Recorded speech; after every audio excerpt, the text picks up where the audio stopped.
Group 4, discussing the automation and implement in agriculture. I'm Teresa May Banalabaro. I'm Nelito Junior in Public. I'm Rose Lumakad. And I am Courtney Rodriguez. Automation and implement in agriculture. Automation and implement in agriculture is using advanced technology like robots, AI, drones. Robots is para sa nanay harveston. Sila ang mag-harvest, hindi na ka magbayad sa labor.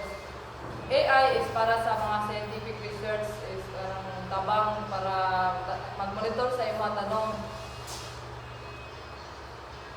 Drones is para po sa pag-spray. Di lang saan ka magbayad sa tao para mag-pesticide sa iyong tanong.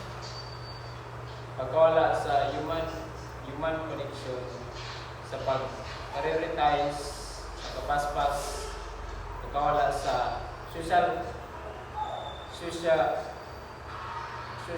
fabric sa komunidad. Karangitan ang ako puli sa cashier o self-checkout machine makapaminos sa simpleng pakikistorya sa isig katao nga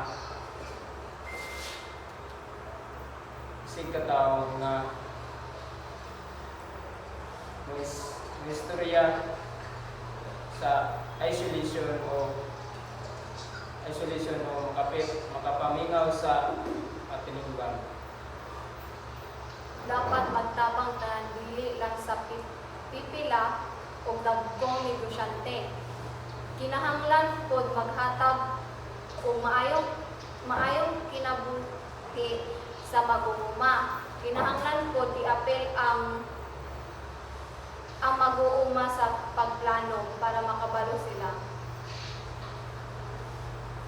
Ang tumong nini mo ang samtang kitang kanan gusto o bagong niya. Busa ato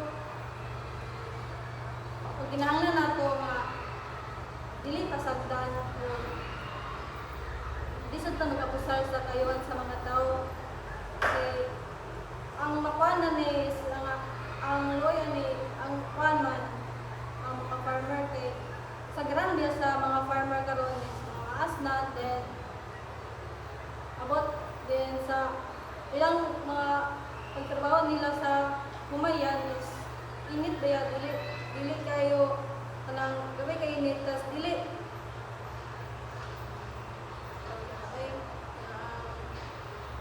kapoy lang ibate pagkawan tas kuan makatabang po ni siya nga advanced teknolohiya nga kaning pagkuan sa drone kaning pag-spray sa mga tanong makatabang siya sa mga farmer kay aron dili na sila mahago tungod sa kaluwagon sa ilang gitanan na nanay mag-spray na dili na sila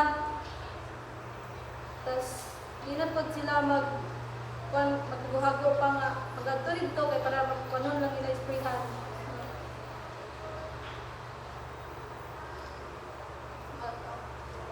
Dapat mga negative impact pa rin sa paggamit nato sa mga advanced na machines, like mga advanced na mga seeds, like innovate na bitaw.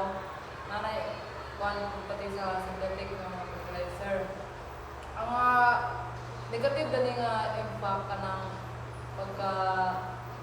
pagkamatay sa yuta o pagka-polluted sa tubig, pati na po sa hangin o sa konpod sa tao pod na po yung mga negative impact like kanang wala na po mga trabaho kay mga robots nang ginagamit sa pagkuan like ng pag-labor sa pagkampas hindi na kagayagkuan kay imo lang na sa synthetic na na wala na ibayran nga labor imo na saan sa spray kung pagpatay sa mga sagbot sa pagtanom dito sa ka kapuyon kaya na may kanang robots nga magtabang o sa komunidad pod dagan pod kanang nangawalan pod og trabaho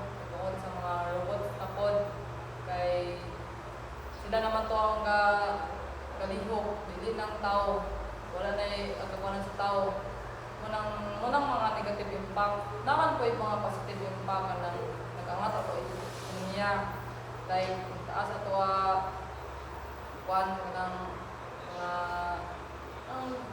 ang kahalinan po ta ba kay diretso like sa pagtanom dili na ta problema kay kompleto naman pagbaligyan nimo dili na ka magkuan sa dukod kay dili na ka mahaguan kay dami mga sakinan manang dili ka mahagog gyud kung dili ta sa automation pero nagyapon tay mga negative impacts sa kuan na ni ang para po sa mga farmer dapat ato sa siya i-appeal kung naman lang meeting sa barangay dapat ato sa sila appealon sa mga meeting para sa mga farmer para makabalo po sila sa mga advanced technology maka-access po sila overall po dani kaya ang pag-advance technology sa kuan is dako impact kay ako gusto na ganiya matong dako ato nagangat ato ekonomiya